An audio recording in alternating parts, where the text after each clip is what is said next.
Don't forget to subscribe to Basement Tales. Just go on Apple, iTunes, or wherever you get your podcasts and hit that subscribe button. We release a podcast every Thursday. That way you'll be sure not to miss an episode.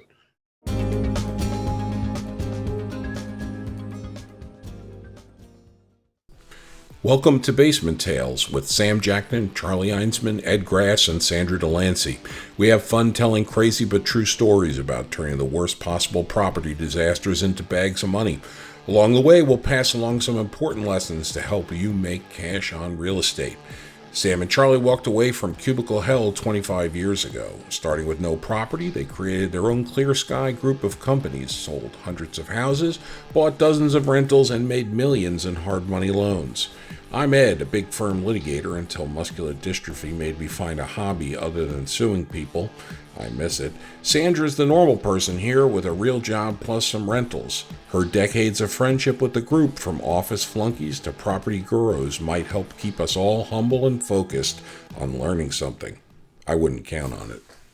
Last week, we talked a little bit about the zombie apocalypse, but we didn't get into what it is.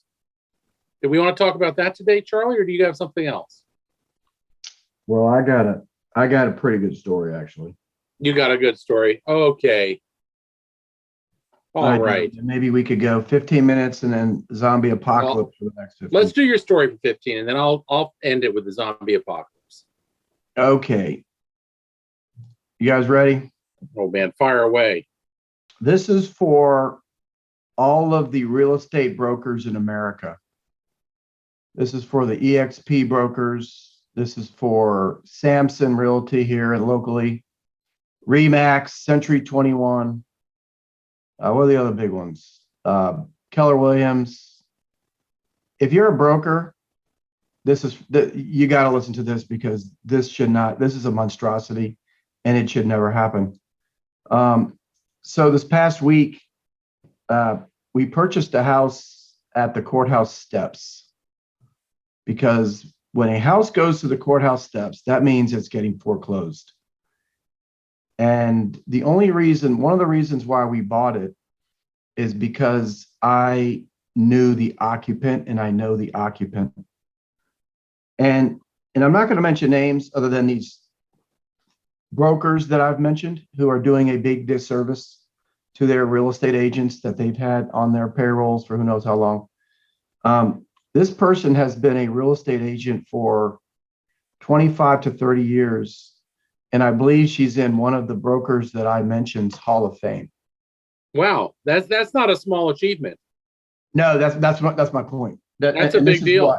That's a lot of sales. That's a lot of listings. Yeah, and that's why these brokers have been for the last 20 to 30 years, and they're still doing it, giving their real estate agents a huge disservice.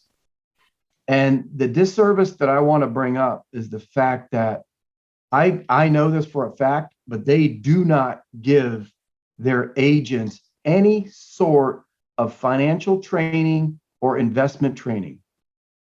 So could you imagine an agent, if that agent would have bought one or two houses 20, 25, 30 years ago, and maybe they had a couple houses in a rental portfolio, what their net worth would have been? Yeah, they'd be retired on the income from the paid off houses. They'd have two rentals in our area, probably averaging $3,000 each. They'd have $6,000 a month and assets they could borrow against. That's right. If you guys had given me that same advice 20 years ago, I wouldn't be sitting here on this podcast. That's right. Okay, well, you're on the podcast, but we gave you the advice and you have the houses, so there's something else going on. No, Sandra, you got a bunch of houses. Come on. I'm talking. No, okay. So let's not pretend that house that is almost free, that condo, that cash flowing condo co-op thing you got over there, overlooking a graveyard. Sandra's light years. They just throwing money out the window into the graveyard over there. That money's just coming out of that place. You're light years. So yeah, okay. So my story is this. So we purchased a house at a foreclosure auction, and the occupant is the nicest person you'd ever want to meet. And like I said, she was in one of the brokers I mentioned, Real Estate Hall of Fame, which means she did a lot of transactions. And so she got foreclosed on because she couldn't afford her house in some other issues that came up. But the real estate brokers of the world do not want to train their agents. They don't want to train their agents on financial planning and certainly investment advice, or at least all helping them out. And so they're doing a big disservice to their agents, because this poor lady now is she's, I think she's 72, 73, somewhere in there. She's between 68 and 73. And she's only living on Social Security. And she's going to have to move into some sort of independent living, senior state subsidized arrangement, because she really can't afford much. And, that's really, really sad. Now, obviously you can put the blame on the homeowner, which she shares some of the blame, but I'm putting a lot of the blame on these real estate brokers who do not want to train their agents. Now, I know EXP is pretty good at it. They at least letting their agents buy into some stock profit sharing plan. And so I commend them for doing that. But, they're in the industry and they're working it full time.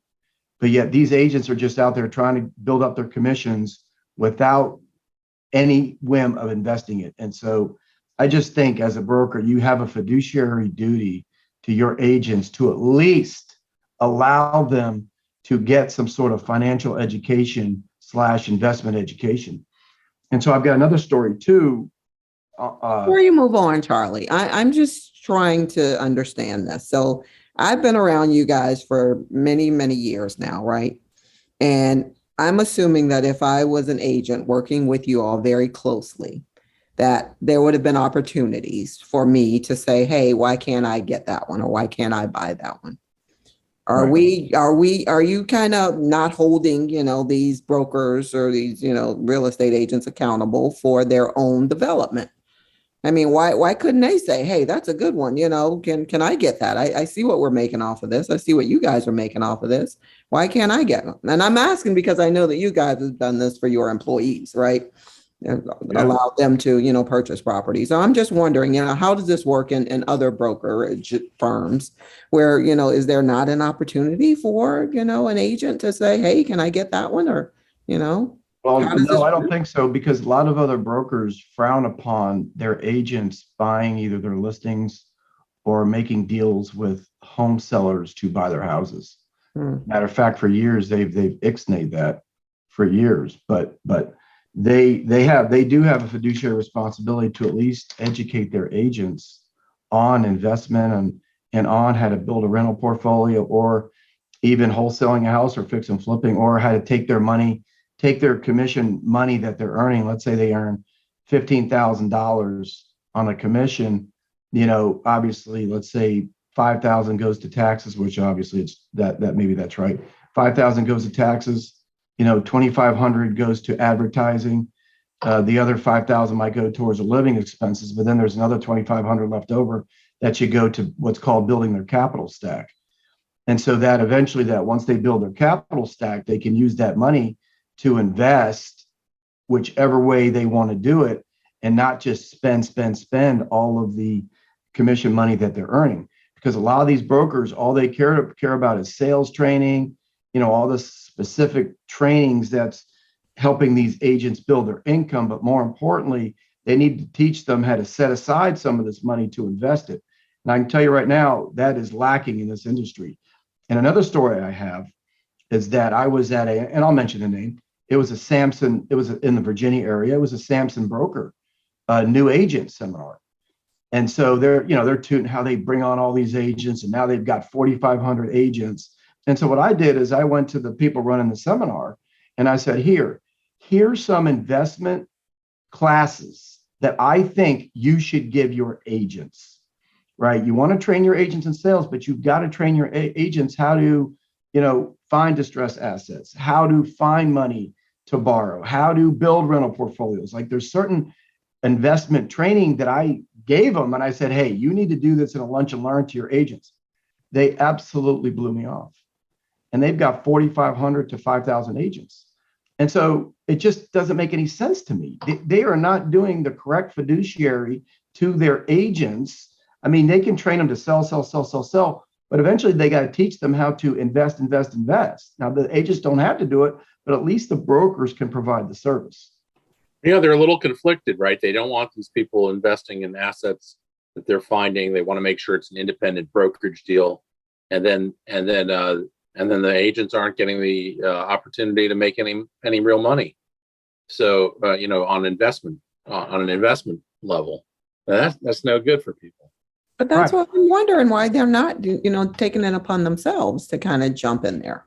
Well, they discourage them from doing it because they don't. They're going to say, well, you don't want to be, with your client, you have to get them the highest price in the open market, right? True. So they want everybody out there in the open market, and they don't want anyone doing like closed pocket listings or little deals like that. It exposes them to liability because the broker is working for the client, the client themselves. So they've signed an agreement with the client, they're the broker, and then this agent can't come in and just like scoop it.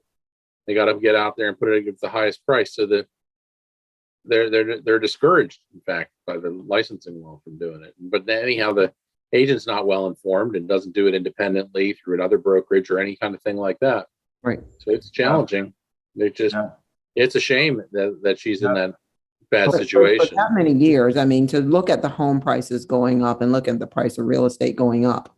I'm just thinking, any person who's been watching this, you guys have been watching for all these years, that the prices of homes are just going up and, up and up and, for her to see it as well. But I mean, water under the bridge now. Yeah, but even as simple as, and it doesn't even have to be investing in real estate, as simple as, okay, let's set up a solo K for you. You're a 1099 employee. You're allowed to set up a solo K and write that off against your taxes. And for those of you who don't know what a solo K is, it's very similar to a 401k plan or an IRA plan or a pension plan. This is for people that are making 1099. Set up your solo K, invest some money in your solo K, because I think the maximum contribution you're allowed to do in your solo K, I think, is around $55,000 to $56,000 a year. You can then take that solo K money and invest it into the stock market. You can invest it in wherever you want to invest it, and you can grow a pot of money that way as well. So then once they become, 62 and a half or whatever, they should have a decent pot of money if they've been selling houses for 30, 40 years and they're in the broker Hall of Fame. And so it's just, to me, it's just mind-boggling how, and I know it's at the broker level, and I know they don't do this. Now, there might be some of you brokers out there who are doing it. I commend you, but I'm telling you right now, 80% of the bigger guys are not doing it, and that is a problem. So just a question on the Broker Hall of Fame. Are these agents making money for the brokers, or are they making money as well? Yeah.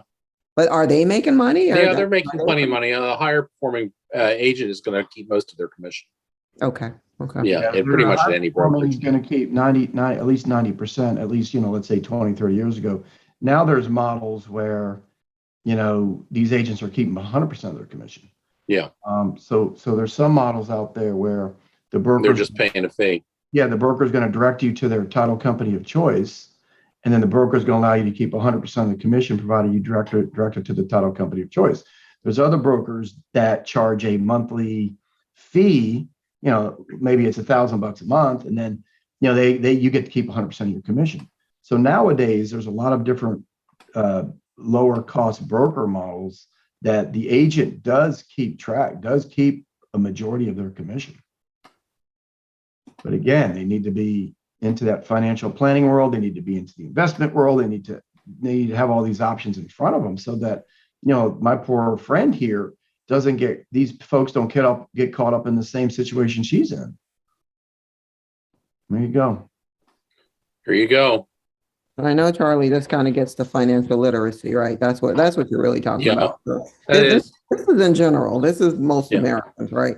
Yeah. Oh, yeah. Who spend everything that they get. So every penny. Yeah, but no, that's true. It's definitely for most of America. But again, these guys are like right in the middle of the arena, right? They see good deals every now and then, and they see good stuff pop up. See where they can help someone. They're into the market. There should be no excuse for a high performing agent who's making a lot of commission dollars to not have any investments. It just doesn't make sense.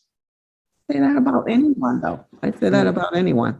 I mean, we see people that make millions of dollars and they spend millions of dollars. So across the board, you're holding these brokers accountable for, this fiduciary responsibility, but who's responsible for all these other people who spend their money like that? So that's true. Right.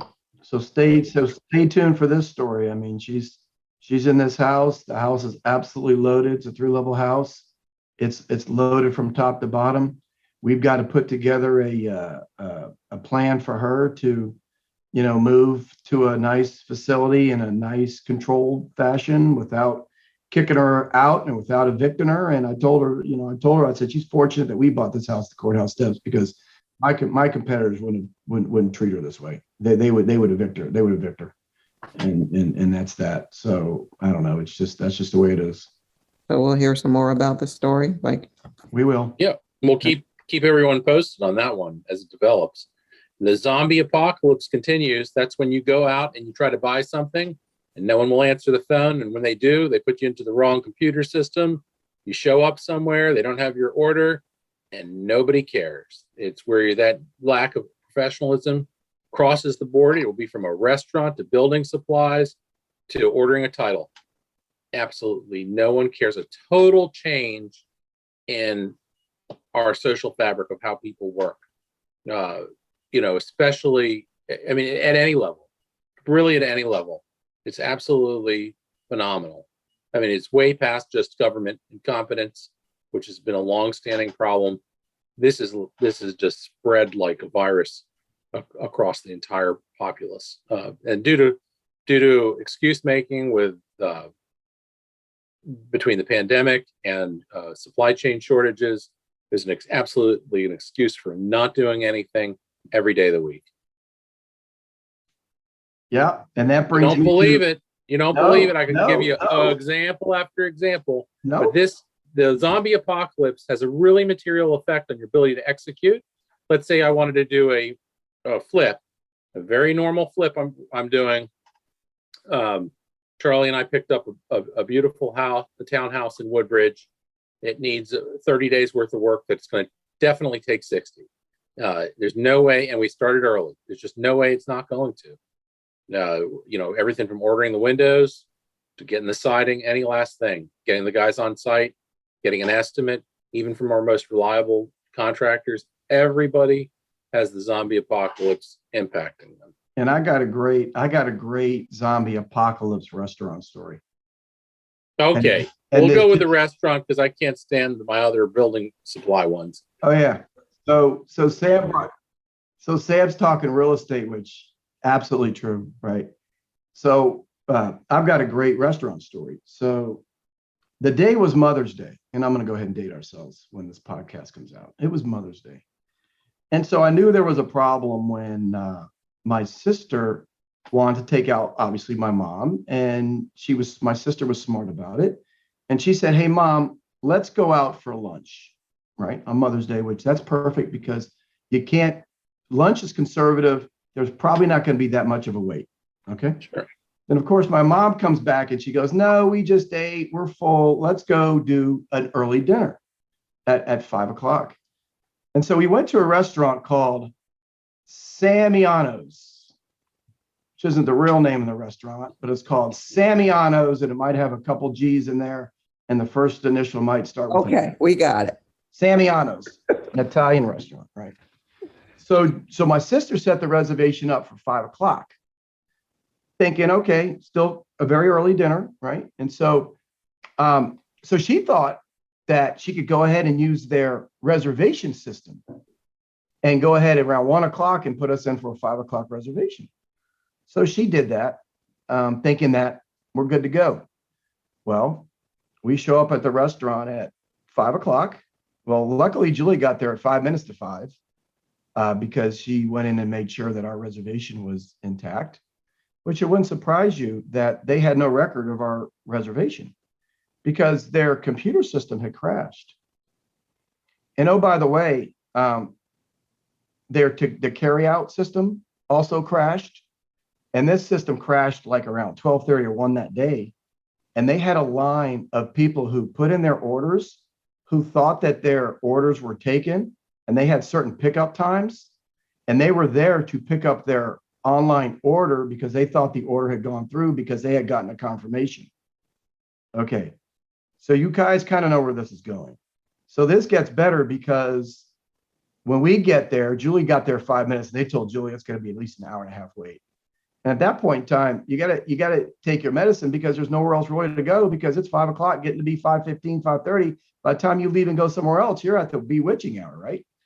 So we went ahead and said we waited around. Well, of course, it wouldn't surprise you guys, but the kitchen was absolutely slammed. They didn't have enough people working. They didn't have enough people on the wait staff. They didn't have enough bartenders. They didn't have enough workers. Matter of fact, they had a rookie manager who was in charge of the carryout folks. And the carryout folks were coming in the restaurant because they were madder than Hades.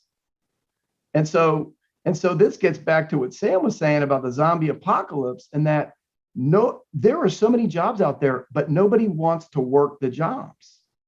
And so it's absolutely sad. So, oh, by the way, we finally so what happened was, since the kitchen was so slammed, the people inside, the hostess, stopped seating people because they wouldn't tell us, but they wanted the kitchen to try and get caught up. So eventually there was like 10 to 15 open tables, and the lobby was actually jammed with people. So finally they started seating people because they didn't realize that people would rather sit down at their table and wait as opposed to stand up in the lobby and, in COVID Central. So there you go. Yeah, that's just a perfect retail example of it. And I'm sure no one came over, apologized, said, hey, it's great that you came here. Here's a gift certificate. Come back in. No, there's nothing. Like, once they jam up on in the zombie apocalypse, they're just dead in their brains. They couldn't care less if you come back as a customer or a client. In fact, they sort of prefer you didn't come back because they can't service you anymore. Yeah, they don't have enough people. They don't have enough product, and they don't have any care in the world. And this is at every price level. This will be at Samiano's. This will be at the Palm. This will be at any place, in any restaurant. It'll be at any car dealership. It'll be at your Hyundai dealership and your Mercedes dealership. It just doesn't matter. It's across the board. The effect of the social-cultural effect of the pandemic and the inventory shortages that we've experienced. Well, not only that, but the government needs to come out with a new statistic, and they should name it after you, Sam. They should call it the zombie apocalypse statistic. And the zombie apocalypse statistic should say the number of people who are eligible to be in the workforce, but absolutely refuse to be in the workforce, because these folks don't show up on unemployment numbers. No. Because they just absolutely refuse to be in the workforce. And we can call that, anybody listening from the government, call that the zombie apocalypse number. And let's get a percentage of Americans who are able to work but are no longer in the workforce because they're not retired. They just absolutely refuse to be in the workforce. I thought that these people were getting money from the government. Right. They're getting money from the government. So I don't know exactly what they've changed in their life to make it so they don't have to move forward with the employment. I went to a restaurant last night, and it was a pretty high-end restaurant, and there weren't a lot of customers. But I'm assuming it wasn't Samiano's. It wasn't Samiano's, but this is just an example. There was a single worker in the restaurant serving all the tables. She was a former bartender. She came up from Florida. She started work yesterday, the day we were in the restaurant. The owner was unavailable due to sickness. She was out, and they had a cook. And those two people had to run the entire restaurant. There was no one to clean the dishes. There was no sous chef. There was nothing. So two people running an entire restaurant. One of them on the first day didn't know where, and she's very apologetic, but didn't have any knowledge of like where any of the supplies were that are normally used when you're serving a table or preparing drinks. So you can imagine how slow something like that could be. And there's certainly no fault of those people working, but this is all part of the zombie apocalypse, what you're seeing here. really high food prices, like extraordinary, really low service. Food was nice, but just the same. Yeah, Really, what kind of? I mean, for me, it was okay. Like, I was in no rush, but you couldn't have like a normal meal. You can't do anything on a normal scale there. So I haven't heard about the zombie apocalypse before, but is this something that you're saying we're going to have to get used to? This new level of service or lack of? Yeah, I think so. I think this is here to stay. yeah, It's I here to agree. stay. I agree. It's here to stay. And Yeah, and I think you'll see it. As we reset, as the country enters a recession, you'll see it in the GDP numbers, right? You'll see these declines in GDP, right? It's a measure of productivity per individual. Like, I think those numbers tremendously hide what's actually going on, because the part of the workforce is excluded, because it doesn't really understand lead times and effectiveness and utilization of money. I don't think GDP captures everything all at once, but a trending recession, that of course is GDP 2 quarters in a row reduced, and we're certainly going to see that. And you see that, the zombie apocalypse, everywhere you go. Just look around. Yeah, and you hit the nail on the head with what your server was doing. I mean, I'm sure your server was absolutely as nice as could be. And so that was the same thing that in our experiences, is that these servers know that they're actually getting the crap kicked out of them, and they're beyond nice. Matter of fact, they're nice, and they know they're just trying to do the best they can, but they know they're just climbing an uphill fight, or they're climbing it's an uphill. Yeah. She said she was going to clean the kitchen after the patrons left with the cook, because that was the only people to do it. Sounds like you were being very patient, Sam, but recently I was at a conference, and I think the hosts of the conference, the hotel, including the city, probably did not expect the number of people that showed up for the conference. So, like anything over one. Oh, I didn't know you were going to have a conference with more than one person.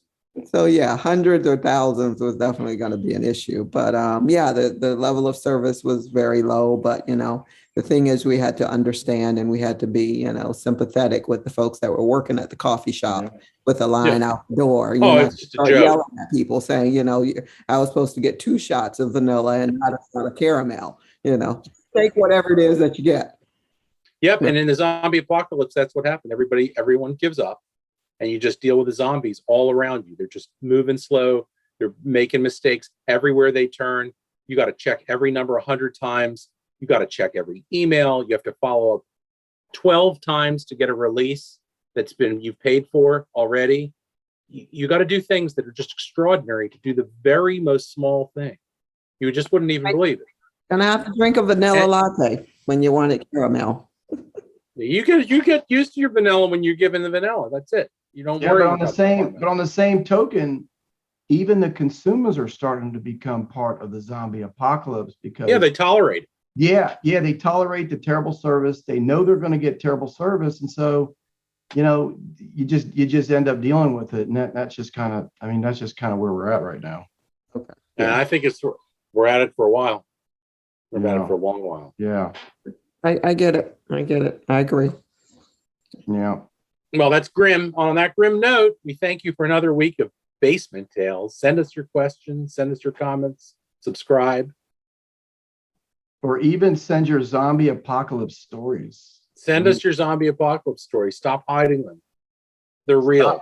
Stop hiding them, and maybe give us and the government ideas on how we can come up with the zombie apocalypse number on the number of people who are eligible for the workforce but absolutely refuse to work. I'd be interested in that. Come up with some type of inoculation against it, or vaccine for it. How do we get people out of that? It's like The Awakening. What was that movie called with Robin Williams in it, where he gave him that shot and he came out of his whatever he was in. We need to get that. He came out of his funk. Yeah. Need to figure that part out.